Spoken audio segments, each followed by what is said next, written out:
அல்ஹம்துலில்லாஹு நஹ்மதுஹு நஸ்தஈனுஹு வ நஸ்தக்ஃபிருஹு வ நூனு பிஹி வ நதவக்கல் அலைஹி வ நஅஊது பில்லாஹி மின் ஷுரூரி அன்ஃபுஸினா வ மின் ஸய்யிஆத்தி அமாலினா மை யஹ்திஹில்லாஹு ஃபலா முضில்ல லஹு வ மை யுضلل ஃபலா ஹாதிய லஹு வ அஷ்ஹது அன் லா இலாஹா இல்லல்லாஹு வஹ்தஹு லா ஷரீக லஹு வ அஷ்ஹது அன்ன முஹம்மதன் அப்துஹு வ ரசூலுஹு அம்மா பஅத்.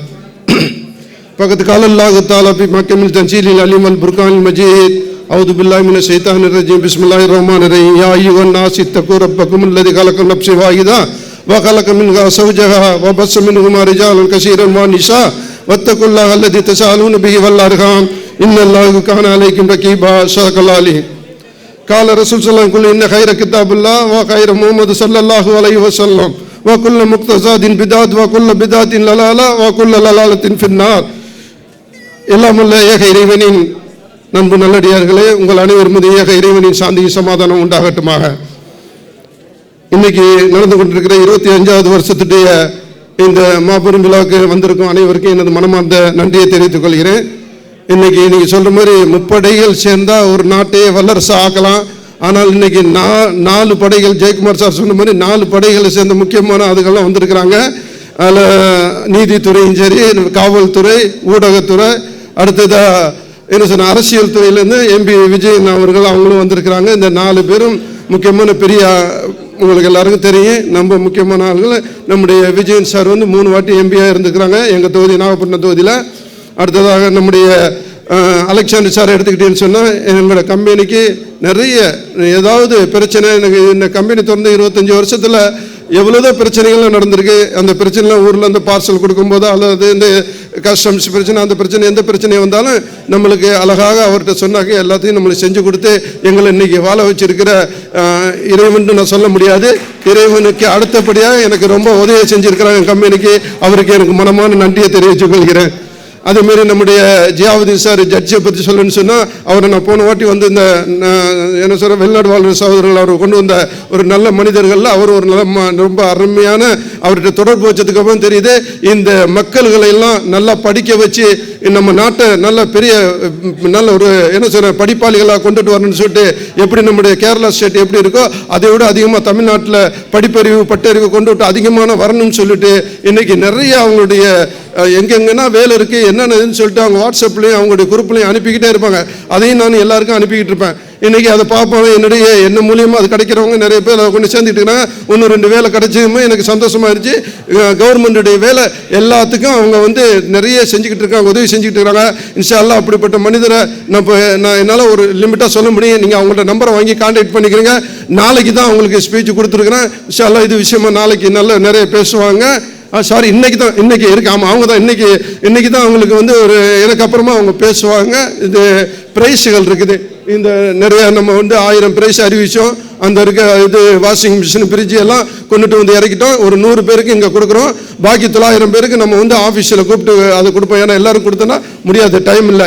அதனால 100 பேருக்கு ஒரு மணி நேரத்தில் அந்த ப்ரைஸை கொடுத்து முடிச்சுன்னா என்ன நிறைய பேர் ஆந்திரா எல்லா ஸ்டேட்டுக்காரங்களும் வந்திருக்கிறாங்க. நம்மளோட பார்சல் போட்டவங்க, டிக்கெட் போட்டவங்க, அவங்களுக்காக இந்த ரெடி பண்ணியிருக்கிறோம். இன்ஷா அல்லாஹ் எனக்கு ஸ்பீச்சுக்கு அடுத்தது இந்த பரிசு கொடுப்பாங்க.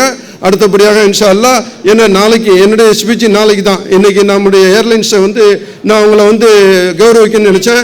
அவங்களெல்லாம் கோல்டு கொடுக்கும்போது வரேன்னு சொல்லிட்டு ஏர்லைன்ஸ்காரங்கெல்லாம் நாளைக்கு வரதா சொன்னனால இப்போ அந்த டயத்தை நான் எடுத்துக்கிட்டேன். ஒரு 15 நிமிஷம், ரொம்ப கிடையாது. என்னுடைய இந்த 15 நிமிஷத்தில் உங்களுக்கு முக்கியமான இது நாளைக்கு தான் எனக்கு ஸ்பீச் கொடுத்துருந்தாங்க. இன்றைக்கி நான் இந்த ஏர்லைன்ஸ்காரங்களுடைய அந்த நேரத்துக்காக நான் உங்களுக்கு முக்கியமான விஷயம் 2-3 விஷயத்தை சொல்லிட்டு நான் முடிச்சுக்கிறேன். அதாவது மனுஷனுக்கு நீ 25 வருஷமாக நான் ஒரு 11 வருஷமாக இந்த கோல்டு திருவிழா பண்ணிகிட்டு இருக்கிறேன். நிறைய கொடுத்துட்டு இருக்கிறேன். உங்களுக்கு எல்லாருக்கும் தெரியும். எல்லாரும் வந்திருக்கிறேன், வந்தவங்க வந்திருக்கிறாங்க, வராதவங்களும் புதுசாக இருக்கிறீங்க, நிறைய பேர் இருக்கிறீங்க. அந்த கோல்டு திருவிழாவில் பார்க்கலாம். நீங்கள் 2-3 கிலோ வரைக்கும் நான் கொடுத்துட்டு இருக்கிறேன். 2 வருஷமாக கொடுத்தேன்னா கோல்டு கொடுத்தேன் இல்லைங்கள. ஆனால் பொதுமக்களுக்கு கொடுக்கல. எல்லாம் நான் போன வருஷம் மே 1 என்னுடைய ஹோட்டலில் வச்சு என்னுடைய அந்த ஸ்டாஃப்களுக்கு மட்டும் கோல்டு கொடுத்தேன். அதுக்கு போன வருஷம் ஷேக் இறந்தனால அந்த இதை நிறுத்தி விட்டேன். அதையும் நான் என்னுடைய ஆஃபீஸில் வச்சு கொடுத்தேன். அதுக்கு 3வது வருஷம் முன்னாடி தான் எல்லாருக்கும் கொடுத்தேன். அதேமாதிரி இந்த வருஷம் எந்த ப்ராப்ளமும் இல்லாமல் நல்லபடியாக நடந்துக்கிட்டு இருக்குது. எல்லாருக்கும் கொடுக்கணும்னு அந்த ஆசையில் தான் நான் வந்திருக்கிறேன். இன்ஷா அல்லாஹ் கோல்டு விலை எகிரி நிற்கிது. உங்களுக்கு தெரியும், 1 கிராம் வாங்குறேன்னு யோசிக்க காலத்தில் எப்படி நீங்கள் ஒரு 2 கிலோ கொடுக்க போகிறான்னு சொன்னாங்க. ஆனால் 2 கிலோக்கு மேலே வந்துருச்சு. இப்போ அதுக்கு இது பண்ணி நாங்கள் ரெடி பண்ணி 2.5 கிலோ ரெடி பண்ணியிருக்கிறேன். இன்ஷா அல்லாஹ் எல்லாம் உங்களால் தான். உங்கள்கிட்ட கிடைச்ச காசு உங்களுக்கே தரப்போகிறேன். நீங்கள் நாளைக்கு கேட்குற கேள்வி பதில் இருக்குது. என்னுடைய அரபிக்கு என்ன தெரியுதோ இல்லையா, தமிழ் தெரிஞ்சு கை தட்டுறாரு. ரொம்ப சந்தோஷமா இருக்குது. அரப ரொம்ப தமிழ் அரபு முஷ்கூர். அதாவது என்ன சொல்றதுன்னு தெரியல. ஏன்னா இவங்கெல்லாம் எனக்கு ஒத்துழைச்சனால தான் நான் இந்த இங்கே வந்து இந்த குவைத்தில் இந்த நல்லா ஒரு ஸ்டடியாக இருக்கிறதுக்கு காரணம் என்னுடைய ஸ்பான்சரு. அதேமாதிரி பஹ்ரைன் ஸ்பான்சர் வந்திருக்காரு. கத்தார் ஸ்பான்சர் கூப்பிட்டா இல்லை எனக்கு பிஸியாக இருக்கிறேன், நான் வர்றேன், இன்னொரு வாட்டி வரேன்னு சொல்லிட்டாங்க. அதனால் என்னுடைய வளர்ச்சிக்கு காரணம் இந்த ஸ்பான்சர்களும் இன்னும் என்னுடைய குடும்பத்தார்கள் எல்லாருமே எனக்கு வளர்ச்சிக்கு ரொம்ப முக்கிய பங்கு. எல்லாத்தையும் விட சொல்கிறேன், ஆண்டவனுக்கு அப்புறம் உங்களை நம்பி நான் இந்த கம்பெனியை வாழ்த்திட்டு இருக்கிறேன். நீங்கள் தான் எனக்கு எல்லாமே. உங்களுக்காக நான் எது வேணால் செய்யறதுக்கு எல்லா மேடையும் செஞ்சுக்கிட்டு இருக்கிறேன். எல்லா மேடையும் நடந்துகிட்டு இருக்கு. அடுத்த வாரம் இருக்குது. அடுத்த வாரம் சங்கத்தமிழ் இருக்குது. அதுக்கு போன வாரம் இந்த செந்தமிழ் கலைஞர் நடந்துச்சு. எல்லாம் இந்த நர்ஸு எல்லாம் எந்த ப்ரோக்ராம் எடுத்தாலும் எல்லா ப்ரோக்ராமுக்கும் நான் தான் ஸ்பான்சராக இருப்பேன். உங்களுக்கு எல்லாருக்கும் தெரியும். அப்போ தான் கேட்பாங்களே, எங்கேருந்து உங்களுக்கு காசு வருது, என்ன சரி எப்படி வருதுன்னு சொல்லிட்டு. உண்மையிலேயே நான் சொல்கிறேன், இன்னைக்கு காசு செலவு பண்ணுங்க, காசு தானாக வரும். கிணறு இறக்கலைன்னு சொன்னால் கிணத்துல தண்ணி வரவே வராது. பணம் இருக்கும், பணம் இருந்த மனம் இருக்க மாட்டேங்குது. ஏன்னு தெரியல. பணத்தை கொடுத்த இறைவன் சில பேருக்கு மனத்தை கொடுக்கல. அதனால தான் அந்த மனம் இருக்கனால கஞ்சனா வாழ்ந்துட்டு கஞ்சனா சாவுறான். ஒன்னையும் அனுபவிக்காம செத்து போறான். அவனுக்கு நான் ரொம்ப வருத்தப்படுறேன். ஏன்னா அவன் யாருக்காக சேர்க்கிறான், யாருக்காக சாகுறான்னு எனக்கு தெரியல. ஏன்னா நான் உங்களுக்கு தெரியும். இப்போ நான் ஒரு விஷயத்த சொல்லக்கூடாதுன்னு வேணாம், இது தெரிய வேணாம்னு சொன்னாப்புல நான் நேற்று கொண்டு 23 கெஸ்ட்டு நான் கொண்டுட்டு வந்தேன். அதில் முக்கியமான கெஸ்ட்டில் ஒரு 12 பேர் ஸ்பீச் இந்த இது கொடுக்குறவங்க முக்கியமான நம்முடைய தலைவர்கள் அவங்களாம் எல்லாம் வந்திருந்தாங்க. அவங்க கூட வந்தவங்கள ஒரு 9 பேர் அந்த பார்க்குறதுக்கு பார்வையாளர் நம்முடைய கம்பெனிலேருந்து முக்கியமான ஆள் அவங்கெல்லாம் கூட்டிகிட்டு வந்தேன். நம்முடைய ஆர்ஆருடைய தமிழ் செல்வனுடைய அவருடைய சம்பந்தி வந்திருந்தார். அவர் ஃபேமிலியெல்லாம் வரத்துக்கு இருந்தாங்க. அவங்களுடைய ஃபேமிலியெல்லாம் அப்புறம் ஏதோ அங்கே அவருக்கு உடம்பு செல்லாமல் வச்சு அவருடைய அண்ணனுக்கு உடம்பு செல்லாமல் போனால் அப்படியே அவங்க வரல. 2 பேரும் மட்டும் வந்தார். அவர் சம்பந்தி கூட்டிகிட்டு வந்தார். நேற்று நல்லா ரொம்ப நேற்று நைட்டு இந்த நாள் நைட்டு வந்தார். நேற்று ஃபுல்லாக நான் கூட்டிகிட்டு நம்முடைய சாப்பாடு முடிஞ்சிட்டு அப்படியே நம்முடைய ஊரை குவைத்தை பொறுத்த வரைக்கும் அந்த பிரிட்ஜ் அந்த பாலம் தான் பெரிய ஒரு டூரிஸ்ட் மாதிரி எல்லாருக்கும் பிடிச்சது. அதை தான் கொண்டு சுற்றி காட்டுவாங்க. இந்த நம்முடைய ஜேபருடைய பாலத்தை கொண்டு போய் சுற்றி காட்டிட்டு ஒரு 5 மணிக்கு அழகான இஞ்சி சாய் அந்த பங்காளிகளில் போய் குடிச்சு விட்டு கொண்டு ஹோட்டலில் விட்டுவிட்டு நான் நேராக ரூமுக்கு வரேன். 8 மணிக்கு எல்லோரும் வந்துடுங்க. நம்ம நாளைக்கு ப்ரோக்ராம் நல்லா அழகாக ஒரு இது எப்படி பண்ணணும் எல்லாம் பண்ணணும்னு சொல்லிட்டு நம்ம சரி பண்ணுவோன்னு சொல்லிட்டு விட்டுட்டு வந்த அடுத்த நிமிஷத்தில் ஒரு ஆளுக்கு உடம்பு சரியில்லைன்னு சொல்லிட்டு ஃபோன் வருது. நான் உடனே என்னாச்சுன்னு சொல்லி சரி ஜெயக்குமாரையும் நம்ம இதயத்தில் அனுப்பினப்போ என்னென்னு போய் பாருங்கன்னு சொல்லிட்டு யாருன்னு கேட்டாக்க ஆர்ஆர் தமிழ் செல்வனோட அவருடைய சம்பந்தி, அவர் பொண்ணை கொடுத்த சம்பந்தி அவர் வந்திருக்கிறாரு. அவர் அவருக்கு தான் உடம்பு சரியில்லைன்னு சொன்னாப்புல. அப்போ தமிழ் செல்வன் அவர் பேசிக்கிச்சு என்னன்னு கொண்டு போய் பார்க்கும்போது அவர் அப்போவே ரொம்ப இதாகி அப்படியே ரத்தம் வாந்தி எடுத்து அப்படியே மூக்காலையும் இதில் ரத்தம் வந்து அப்படியே அங்கேயே படுத்துட்டார். ஆக பெரிய சீரியஸ் ஆகிடுச்சின்னு சொல்லிட்டு உடனே ஆம்புலன்ஸ் வர சொல்லி எல்லாம் கூட்டிகிட்டு போனோம். அங்கே கொண்டுட்டு போயிட்டு அமீர் ஹாஸ்பிட்டலில் கொண்டு போகிறதுக்குள்ளே ஆள் இறந்துட்டார். உங்களுக்கு எல்லாருக்கும் தெரியாது, அதனால் இந்த விஷயத்த சொல்கிறேன். இந்த நிகழ்ச்சியை நான் இன்றைக்கி கேன்சல் பண்ணிடலான்னு இருந்தோம். அப்போ நம்மகிட்ட இவங்கெல்லாம் நம்ம கெஸ்டெல்லாம் சொன்னாங்க, ஏன் இதுக்காக கேன்சல் பண்ண வேணாம், ஏன்னா இவ்வளோ பேர் எல்லாம் எதிர்பார்த்துட்டு இருக்கிறாங்க. உங்களுக்காக மே மாதத்தில் நடத்தக்கூடிய இந்த கோல்டு திருவிழா ஏற்கனவே 2 வாட்டி தள்ளி போட்டுருச்சு. இந்த வருஷத்தையும் தள்ளி போட்டினா ஒரு ஆளுக்காக நீங்கள் இவ்வளவு பேருடைய நல்ல ஒரு சந்தோஷத்தை இது பண்ண வேணாம், அதனால நடத்துவோம்னு சொல்லிட்டு சொன்னனால இந்த நிகழ்ச்சியை நான் பெருசாக என்னால் வேறு மாதிரி மாற்றி ரொம்ப ஆடல் பாடலாம் நம்மகிட்ட கிடையாது, உங்களுக்கு தெரியும். என்னால் சில விஷயங்களை அப்படியே கொஞ்சம் கட் பண்ணிவிட்டு நாங்கள் நார்மலாக நடத்தலாம்னு முடிவு பண்ணிட்டு இருக்கிறோம். இதான் நடந்த விஷயம். அதில் ஒரு ஆள் இப்போ இவ்வளோ குயிக்காக ஒரே நாள் நேற்று நைட்டு இறந்தால இன்னைக்கு நைட்டு ஃப்ளைட்டில் ஏற்றி ஏர் இந்தியாவில் அனுப்பியிருக்கிறேன்னு சொன்னால் அது டிவிஎஸ்ஆல் முடியும், அந்த கம்பெனியில் மட்டும்தான் முடியும் நான் அவங்க சொல்கிறேன். இன்னைக்கு போய் அலிபாய் சும்மா சொல்லக்கூடாது. நைட்டு நான் 24 hours குவைத்தில் ஒர்க்கு நடக்குன்னு நான் நேற்று தான் தெரிஞ்சுக்கிட்டேன். ஆனால் அந்த அலிபாய் அவர்கிட்ட சொன்ன எப்படியா நாளைக்கு நம்ம அந்த நிகழ்ச்சி நடத்துகிறோம்னா அந்த அவர் ஆர்ஆர் பிரியாணி அவர் தமிழ் செல்வனையும் அவருடைய அந்த பாடியும் 2 சேர்த்து அனுப்பி வச்சுன்னு சொன்னேன். அதே மாதிரி இப்போ அனுப்பி வச்சுட்டான். பாத்திமாவும் நம்முடைய அலிபாய் ஆரிபாய் ரொம்ப அதில் வந்து ஃப்ளைட்டு எல்லாத்தையும் சரி பண்ணி எல்லாம் வந்து இந்த 3 பேர் இருந்து கோபால் அவருடைய பேரில் இருந்து அவரும் இதில் சேர்ந்துருந்து அந்த குறிப்பு அது எம்பாசி ஷாஜஹான் அவரும் எல்லாம் சேர்ந்து வச்சு நம்ம எம்பாசிலையும் சரி எல்லாத்தையும் டக்குன்னு நைட்டுக்குள்ளே எல்லா வேலையும் முடித்து இன்றைக்கி 2:30 மணிக்கு அவனை ஏர்போர்ட்டில் கொடுத்து இன்றைக்கி அனுப்பிட்டோம். இன்ஷாஅல்லாஹ் அவங்களுக்கு 8 மணிக்கு ஃப்ளைட்டு இன்னும் 2 ஃப்ளைட்டில் கிளம்பிடுவாங்க. எல்லாம் துவா செய்யுங்க அவருக்காக. வேற என்ன சொல்லணும்னு தெரியல. அவர் வந்த நினைப்பு வேற, ஆனால் இங்கே நடந்தது வேற. இப்படி எல்லாம் நடக்கும். அதுக்காக தான் நான் சொல்கிறேன், காசு இந்த பணம். அவர் பெரிய கோடீஸ்வரன். இந்த வந்து இறந்தாரு. அவர் சாதாரண ஆள் கிடையாது. அவர் மார்பிள் அந்த கிரானைட் பிஸ்னஸ் பண்ணுறவர். அவர் அண்ணன் தம்பி 2 பேர் மொத்தம் 3 பேர் பண்ணிட்டு இருக்காரு. இவர் தான் போய் ராஜஸ்தான் மற்ற நாட்டில் மற்ற ஸ்டேட் எல்லா இதுலேயும் வந்து பிஸ்னஸ் இவர் தான் பேசிட்டு வருவாராம். ஆனால் இப்படி நடந்ததை பார்த்துவிட்டு அவர் 2 அண்ணன் தம்பி அவங்க வந்து அங்கே இருந்துட்டு பிஸ்னஸ் பண்ணுறது, அவங்க சேல்ஸ் மட்டும்தான். இவர் தான் போய் பையங்க எல்லாம் பண்ணுறது இவர் தான். அப்படிப்பட்ட மனுஷர் இறந்து போயிட்டார். அவர்கிட்ட பணம் கோடியாக இருக்குது. அந்த கோடி பணம் இப்போ என்ன நடக்கும் யோசிச்சு பாருங்க. நான் இதான் சொல்கிறேன், பணத்தை சம்பாதிக்கலாம், பணம் தேவை தான். பணம் இல்லைன்னா வாழ்க்கை இல்லை, பணம் தேவை. ஆனால் பணம் தான் நம்மளுக்கு வாழ்க்கைன்னு நினச்சிட்டு அதாவது அதையே சேர்க்கிற குறிக்கோளே இருந்தேன்னு சொன்னால் உங்களுக்கு இறப்பு வந்ததுக்கு அப்புறம் தான் தெரியும். இறப்புன்னு ஒன்று நேற்று நாங்கள் அந்த பஸ்ஸில் ஒரு 40 பேர் போயிருந்தோம். அந்த பஸ்ஸில் 40 பேர் அவரோட சிரித்து விளையாண்டுக்கிட்டு ரொம்ப ஜாலியாக இருந்துக்கிட்டு சாய் குடிச்சு விட்டு அந்த சாய் கொடுத்துட்டு அவங்களுக்கு கொண்டு ஹோட்டலில் எல்லாரும் இறக்கி விட்டோம். 35 பேரும் அந்த ஹோட்டலாம் தங்கிறாங்க. இவருக்கு மட்டும் இந்த மாதிரி பிரச்சனை வந்து இன்னைக்கு இறந்து, இன்னைக்கு நேற்று சாயங்காலம் 5 மணி வரைக்கும் எங்களோட இருந்தவர் 6 மணிக்கு இறந்து போயிட்டார். யோசிச்சு பாருங்க. யாருக்காவது உயிருக்கு வந்து கேரண்டி இருக்குன்னு சொல்லுங்க பார்ப்போம். நான் ஜிம்புவாடி, நான் அது இது, எனக்கு 100 வயசு வரைக்கும் நான் இருப்பேன், நான் 70 வயசு இருப்பேன், நான் 50 வயசு 100, அதாவது என்ன சொல்கிறேன், ஜோசியன் சொன்னால் அவன் சொன்னால் இவன் சொன்னான்னு சொல்லிட்டு நீங்கள் யாராவது நினச்சி நீங்கள் சொல்லுங்கள் வைப்ப நான் இத்தனை வயசில் இருப்பேன்னு சொல்லிட்டு. எனக்கு எந்த சீக்கு இல்லை, நான் எந்த மாத்திரையும் திங்கிற கிடையாது, எனக்கு யாருமே எனக்கு எதுவும் தேவையில்லை, நான் தனி என்னால் முடியும் அப்படின்னு சொல்லிட்டு எவன் சொல்கிறானோ அவன் தோல்வி அடைஞ்சிட்டான். அதான் சொல்கிறேன். எல்லாருக்கும் சீக்கு இருக்குது, எல்லாருக்கும் ஏதாவது ஒன்று நடக்கும் இந்த உலகத்தில். எப்போ வேண்டாலும் என்ன வேணாலும் நடக்கும். அதனால் நான் வந்து எப்படியா இருந்தாலும் உங்களுடைய மனசு உயிர் நம்மட உயிர் அல்ல. இந்த உயிர் என்னோட உயிர் கிடையாது, இறைவன் கொடுத்த உயிர். எப்போ வேண்டாலும் அந்த உயிரை எடுப்பாண்டு யார் நினைக்கிறாங்களோ அவங்க தான் ஜெயிப்பாங்க இந்த உலகத்தில். அதான் சொல்கிறேன். எனக்கு நீங்கள் தெரியும், போன வாரம் செந்தமிழ் கலைமன்றத்தில் நிஷா கூட நான் வந்து ஆர்கியூமெண்ட் பண்ணிட்டு இருந்தேன், பேசினேன். அவள் எப்போ பார்த்தாலும் தான் புருஷனோட நல்லா தான் இருப்பாப்ல. என் புருஷனை பற்றி பேசிக்கிட்டே இருப்பா, திட்டிக்கிட்டே இருப்பா எப்போ பார்த்தாலும். நான் தான் கூப்பிட்டு கேட்டேங்க, வா அவன் வடிவேலு தானே அடிச்சுக்கிட்டு இது பண்ணிக்கிட்டு அவனை தன்னை தாழ்த்திக்கிட்டே சம்பாரிச்சு இன்னைக்கு பெரிய கோடீஸ்வரனா, இன்னைக்கு மில்லியனராக ஆயிட்டான். அதே மாதிரி உனக்கு ஆசை வந்துருச்சா? அவன் வந்து என்ன சொல்ற, நீ வந்து குர்ஆன் படிச்சிருக்கிற, அப்படி ஒரு இது புருஷனை தட்டாத இது என்ன சொல்ற, அவன் புருஷனை வந்து மரியாதை கொடு அப்படி இப்படின்னு சொல்லும் போது, என்னுடைய தொழில் சார், நீங்கள் அதை வந்து கண்டுக்கிறாதீங்க அப்படி இப்படின்னு சொல்லிட்டு அந்த நீங்கள் வீடியோ பார்த்தீங்கன்னா தெரியும்.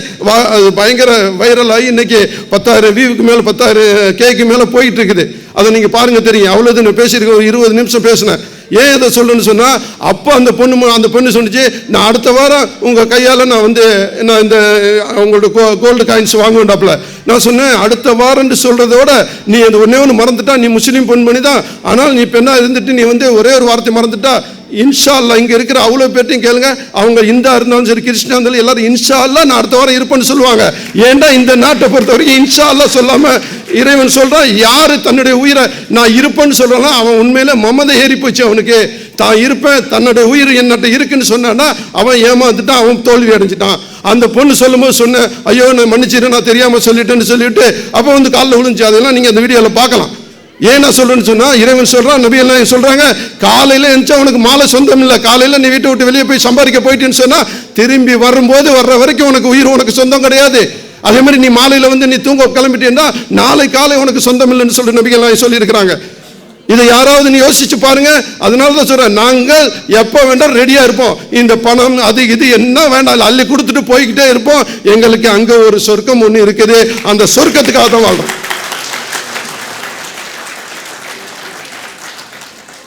இல்லைன்னா நீங்க பார்க்கலாம், இந்த உலகத்தில் இப்ப குவைத்தில் இன்ஷா அல்லாஹ் உங்களுக்கு தெரியும், இவ்வளவு பேர் நிறைய சம்பாதிக்கிறாங்க. அந்த பணம்னா என்ன செய்யறாங்கன்னு உங்களுக்கே தெரியும். யாருக்கு கொடுக்குறாங்க அந்த பணத்தை, என்ன செய்யறாங்க? தன்னுடைய அம்மாவுக்கு செலவுக்கிறாங்களா, அம்மா உங்களோட வர போறாங்களா, எவ்வளவு நாளைக்கு இருக்க போறாங்க, அம்மா நம்ம இருக்கிற வரைக்கும் இருப்பாங்க, அவங்கள நல்லபடியாக அனுப்பி வச்சிருவோம். அதுக்கப்புறம் நம்ம கூட யார் இருக்கிறது, அண்ணன் தம்பியா இல்ல அக்கா தங்கச்சியா இல்ல யாருக்கு நீங்க இந்த பணத்தை கொடுக்க போறிய, அவங்களும் கல்யாணம் முடிச்சு போயிட்டானா அவங்களும் முடிஞ்சு அவங்களும் தனித்தனி. அடுத்தது யாருக்கு, தன்னுடைய மனைவிக்கு. தன்னுடைய மனைவிக்கு எவ்வளவு தேவை, நம்முடைய மனைவி ஒரு 5 வருஷம் 10 வருஷம் அவங்களும் கல்யாணம் பண்ணிருக்கலாம்.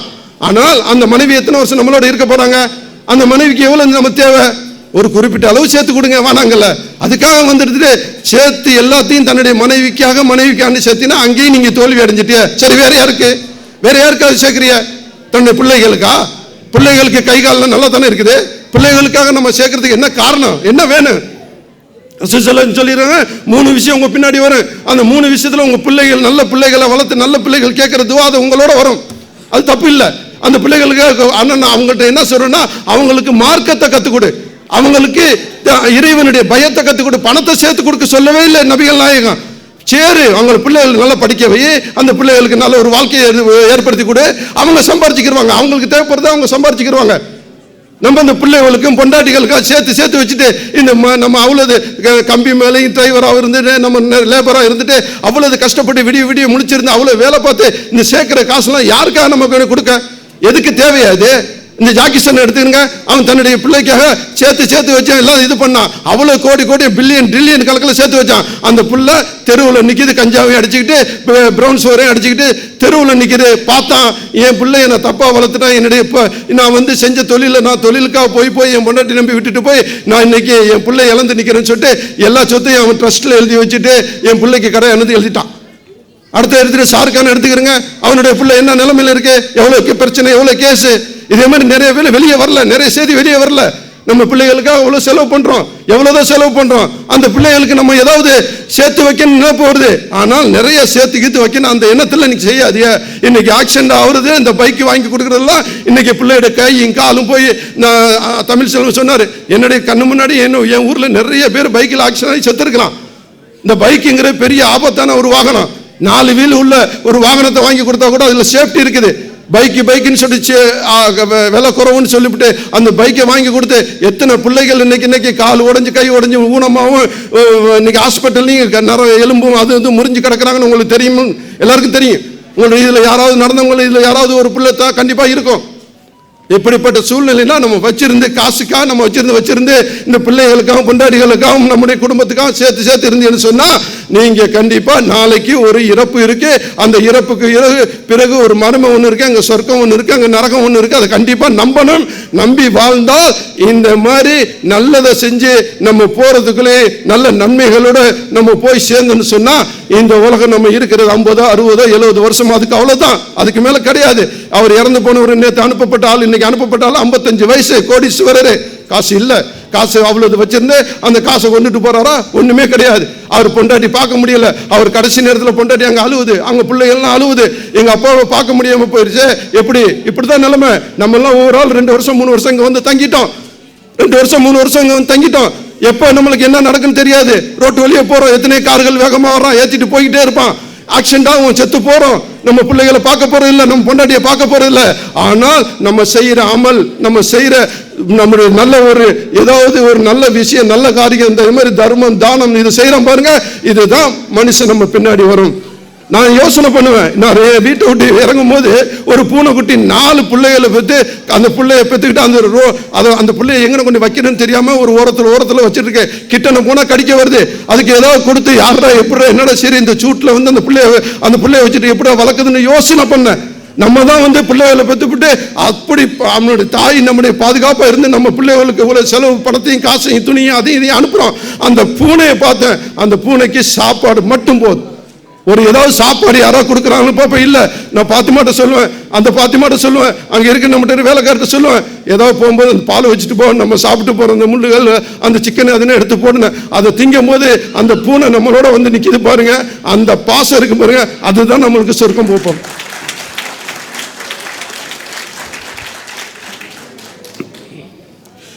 எப்படி சொல்றேன்னு தெரியல, இன்ஷா அல்லாஹ் பேசணும். ஆனா உங்களுடைய தவறு நான் சொல்றேன், இன்னைக்கு லேட் ஆகிறதுக்கு நீங்க தான் காரணம். ஒவ்வொரு மேடையிலும் சொல்றேன், நான் 5 மணிக்கு 4 மணிக்கு நான் இந்த நிகழ்ச்சியை நடத்தணும் இருந்தோம், வந்த சீஃப் கெஸ்ட் எல்லாம் 4 மணிக்கு ரெடி ஆயிட்டாங்க. ஆனால் நீங்களும் வந்துட்டாங்களான்னு கேட்டேன். 50 பேர் வந்துக்கிறாங்க, 60 பேர் வந்துக்கிறாங்க, 100 பேர் வந்திருக்கிறாங்க. எனக்கு தெரியும் எல்லாருமே மகரிப்பு பிறகு தான் வருவீங்க. நான் மகரிப்பு பிறகு போட்டுட்டு நான் 9 மணிக்குள்ள முடிக்கணும்னு சொன்னால் 2.5 மணி நேரத்தில் என்னுடைய நிகழ்ச்சியை முடிக்க முடியாது. ஒன்லி இந்த பிரைஸை மட்டும் கொடுத்துட்டு போக வேண்டியா இருக்கும். இதுக்காக ஒரு சாராங்கிற துபாயிலேருந்து கொண்டுட்டு வந்துக்கிறோம். நம்முடைய நிறைய பேரை கொண்டுட்டு வந்துடும். சாரா என்ன காணு, சவுண்டே காணு, என்ன மயக்கம் வந்துருச்சா என்ன தெரியல, யாரும் ஓட்கை ஊற்றி கொடுத்துட்டாங்களா என்ன தெரியல, யார் எதுன்னு கொடுத்த இந்த ஊரில் ஒன்றும் கிடையாது. அதை யாரும் ஊட்டி கொடுத்தா வந்து ஆளு காணு, பேச்சை காமிட்டு பாவம் அவர் மட்டும் குட்டி பிரகாஷ் மட்டும் ஏதோ சொல்லிட்டு இருக்காரு. ஏன்னா சாராவை பற்றி எல்லாருக்கும் தெரியும். சாரா கூட நிறைய கோபால் காப்பல்னு போன ஓட்டி ரொம்ப இது பண்ணிட்டு இருக்கிறாளா, ஏன் என்னாச்சு இங்கிட்ட வாங்க கொஞ்சம் உச்சு பேத்தி விடுங்க, ஆளு இதாகிடுச்சு இதை.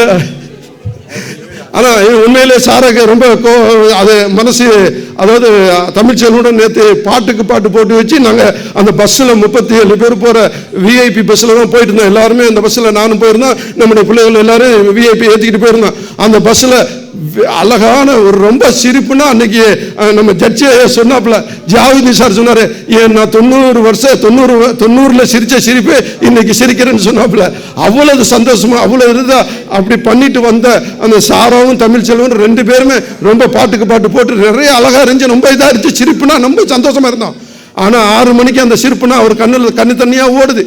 யாரு? தமிழ்ச்செல்வன் 6 பிரியாணி இருக்கு, அவர் கண்ணு தனியா ஓடுது. என்னன்னு சொன்னா, ஐயோ நான் பொண்ணை கொடுத்தம்மா, இது சம்மந்தி என்ன நினைப்பாங்களோ தெரியலையே, நான் என்ன செய்ய போறேன்னு சொல்லிட்டு அழுதுட்டாரு. அப்படியே அவர் எவ்வளவு இங்க வந்து இந்த மேடையில் நான் நிறைய பேசணும்னு நினைச்சுக்கிட்டு இருந்தாரு. 1 மணி நேரம் அவர் கேட்டாரு, 1 மணி நேரம் கொடுத்து ஒதுக்கினேன். ஆனால் அவரு இந்த மனுஷன் இன்னைக்கு அவர் சம்மந்திய பாடியோட தூக்கிட்டு ஊருக்கு கொண்டுட்டு போறாருன்னு சொன்னா யோசிச்சு பாருங்க நம்மளுடைய நிலைமை என்ன. நம்ம எப்பவும் நம்மளுக்கு மௌத்து இருக்குது, நம்ம என்னைக்கு வேண்ட சாவோம். யாராவது ஒருத்தனை சாக மாட்டேன்னு ஒருத்தன் மட்டும் இங்க வந்து நில்லுங்க, உங்களுக்கு நீங்க என்ன சொல்றீங்க நான் கேட்கறதுக்கு ரெடி. யாராவது நான் இப்ப சாக மாட்டேன், எனக்கு 60 வயசுல சாவு, எனக்கு 100 வயசுல சாவுன்னு யாராவது ஒருத்தன் சொல்லுங்க பார்ப்போம். எப்படிப்பட்ட சாமியாரா இருக்கட்டும், எப்படியாப்பட்ட ஆலிம்ஸா இருக்கட்டும், எப்படியாப்பட்ட மன்னனா இருக்கட்டும், ஃபிரௌனா இருக்கட்டும், ஹாரூனா இருக்கட்டும், ஹாமானா இருக்கட்டும், அவனுங்கள்ட்ட இல்லாத சொத்தா உலகத்தில் அவனுடைய வச்சிருந்த சொத்து கணக்கு வழக்கு இல்லாம அவனுடைய அந்த 10,000 அவனுடைய என்ன சொல்றான் அந்த லாக்கரு பெரிய சாவி, ஒரு ஆள் போடுறதுல தூக்க முடியாத அந்த சாவியை 4 பேர் தூக்கிட்டு வந்தாங்களாம். குர்ஆன்லயும் பைபிள்லையும் பகவத்கீதையிலையும் படிச்சு என்ன தெரியும் இருந்த நம்மள்ட்ட என்ன இருக்கு சொத்து. நம்மளோட பெரிய சொத்துக்காரன் அழிஞ்சு இன்னைக்கு மண்ணோட மண்ணா போயிட்டான். எனக்கு உண்மையிலேயே அல்லாஹ் தந்திருக்கிறான், நிறைய தந்திருக்கிறான். ஆனால் நான் கொடுக்க இந்த ஜின்னா சார் வந்து சொன்னாரு, ஆம்புலன்ஸ் 9 லட்சம் ரூபாய்க்கு வந்து கேட்டாப்ல, உடனே வாங்கி கொடுத்த, வேற ஒண்ணுமே கிடையாது, வேற யார்ட்டையும் வசூல் பண்ண வேணா, இந்தாங்க 9 லட்சம் ரூபாய் இந்த ஆம்புலன்ஸை வச்சு நீங்க இது பண்ணிக்கிறீங்க. எத்தனை அரசியல் கட்சிகள் செஞ்சிருக்கிறேன், தமுக இருக்கட்டும், திமுக இருக்கட்டும், எல்லா கட்சிக்கும் நான் ஆம்புலன்ஸ் வாங்கி கொடுத்தேன். ஆனா அங்க இல்லாத சந்தோஷம் எனக்கு இந்த பசி இல்லாத தமிழத்து கொடுத்ததுக்கு வந்துச்சு. எனக்கு ரொம்ப மனசு திருப்தியா இருந்துச்சு. அந்த சொன்னாங்கல்ல, அந்த பொண்ணுக்கு அந்த என்ன சார் வயசான அந்த கிழவிக்கு வந்து அவங்களுக்கு கண்ணு தெரியல, அந்த புண்ணியம் யாரு அவன் கையை பிடிச்சி பார்க்கணும், கையை கொடுத்த போது அப்படியே கண்ணில் வச்சுட்டு ஒத்திக்கிட்டாங்க பாருங்க. அப்படி ஒரு குடுப்பினை யாருக்கு இருக்கு சொல்லுங்க, யோசிச்சு பாருங்க. நம்ம பக்கத்தில் விஜய் சார் சொன்னார், ஐயோ என்னையே கூட்டிட்டு போங்க, அதே மாதிரி இடத்துக்கு கூட்டிட்டு போங்கிறாங்க. அதனால சொல்றேன், காசை செலவு பண்ணினா கண்டிப்பா இந்த உலகத்திலையும் நீங்க உங்களுக்கு நல்ல பேர் இருக்கு, அதே மறுமையிலையும் இறைவன் இடத்துல சொர்க்கம் கண்டிப்பா கிடைக்கும் இன்ஷா அல்லாஹ். நீங்கள் எல்லாருக்கும் உங்களுக்கு சொல்றது அதான், ஒரு நீங்க ஒரு 100 ரூபா 100 தினார் சம்பாதிச்சீங்கன்னா ஒரு 10 தினார தர்மம் பண்ணுங்க, ரொம்ப வேணாம். நபி எல்லாம் சொல்லிக்கிறாங்க 2% 2.5% சக்காத்து கொடுக்க சொல்லி, 2% 1 லட்சத்து ரூபாய்க்கு 2,500 ரூபா தான் கொடுக்க சொல்றாங்க. பாக்கி 97,500 ரூபாய் நீ செலவு பண்ணிக்கிறாங்க. இந்த 2,500 ரூபாய் கொடுக்க மனசு வர மாட்டேங்குது. அதை நினைக்கும் போது தான் ரொம்ப வேதனையா இருக்கு. எல்லாரும் கொடுக்கறதுக்கு ஆசை இருக்கா? கொடுப்பீங்களா? அதுதான் நான் வேற ஒண்ணு கிடையாது. இந்த நிகழ்ச்சி வைக்கிறது நீங்கள் எல்லாம் தானம் தர்மம் செய்யணும். இந்த கோயத்தில் ஒரு தமிழ்நாட்டுக்காரங்க இந்த இந்தியன்கள் நல்லா செய்யறாங்கன்னு சொல்லிட்டு உலகம் ஃபுல்லா தெரியணும், நம்ம தமிழ்நாட்டுக்கு தெரியணும். இந்த வந்திருக்கிற விஜயன் எம்பி சார் அவர் போய் சொல்லணும், கோயத்தில் போய் பார்த்தேன், அப்படி உபசரிக்கிறாங்க, அப்படி செலவு பண்றாங்க, அப்படி நல்லா பார்த்துக்கிட்டாங்கன்னு சொல்லிட்டு அவங்க வாயால எல்லா பார்லிமெண்ட்ல அவங்களுக்கு அவங்க சொல்ல வைக்கணும்.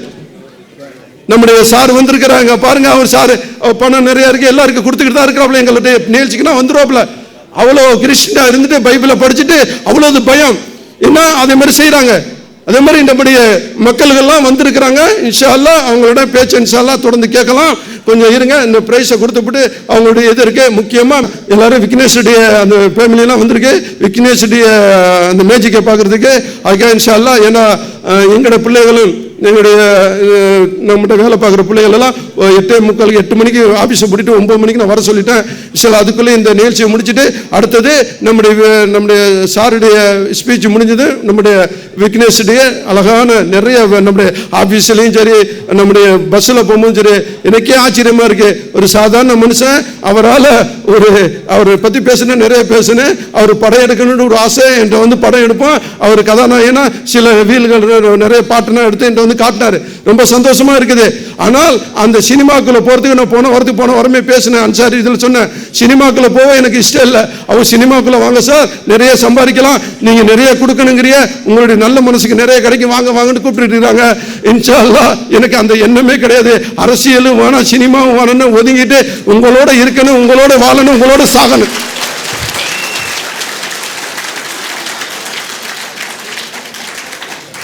நன்றி நன்றி. அடுத்ததாக நம்முடைய இதை கவனிப்போம். இன்ஷா அல்லாஹ் நாளைக்கு தங்க திருவிழா நடக்குது. தங்க காசுனா நாளைக்கு தான் எல்லாருக்கும் கொடுக்கணும். இன்னைக்கு டைம் இருந்தால் சில கேள்வி பதிலுக்கு தங்க காசு கொடுப்போம். நாளைக்கு ஃபுல்லா எல்லாருக்கும் தங்க காசுகளை ஏற்பாடு பண்ணி இருக்கிறோம். வர்ற அந்த சிறப்பு என்ன சொல்றது, எல்லா மக்களுக்கும் கேள்வி பதில். இன்னும் நம்மளுடைய எங்க கம்பெனிக்காக வேலை இல்லாமல் அவங்க எனக்காக சில மீடியாக்களாக இருக்கட்டும், நிறைய பேர் நமக்கு வந்து இந்த டிவிஎஸ்க்காக நிறைய உழைச்சிருக்கிறாங்க. யாராவது 50 பில்லு 10 பில்லு 20 பில்லு இந்த பில்லு இருந்தவங்களாம் கொண்டுட்டு வாங்க, அவங்களுக்கெல்லாம் தங்க காசு தரணும்னு சொல்லியிருக்கிறேன். நிறைய பேர் கொண்டு வந்திருக்கிறாங்க. அவங்களுக்கும் கொடுத்து எல்லாருக்கும் கொடுத்து என் மன நிறைவோட என்னுடைய வாழ்க்கை முடியணும், அந்த எண்ணத்தோட நான் வாழ்ந்து நான் இன்ஷா அல்லாஹ் உங்களுடைய எல்லாருடைய துவாவும் எனக்காக இது பண்ணுங்க. இன்ஷா அல்லாஹ் உங்களுடைய துவாவோட என்னுடைய உரையை முடிக்கிறேன். வாகிர் தவனா அல்ஹம்துலில்லாஹி ரப்பில் ஆலமீன். அஸ்ஸலாமு அலைக்கும் வரஹ்மத்துல்லாஹி வபரகாத்துஹு.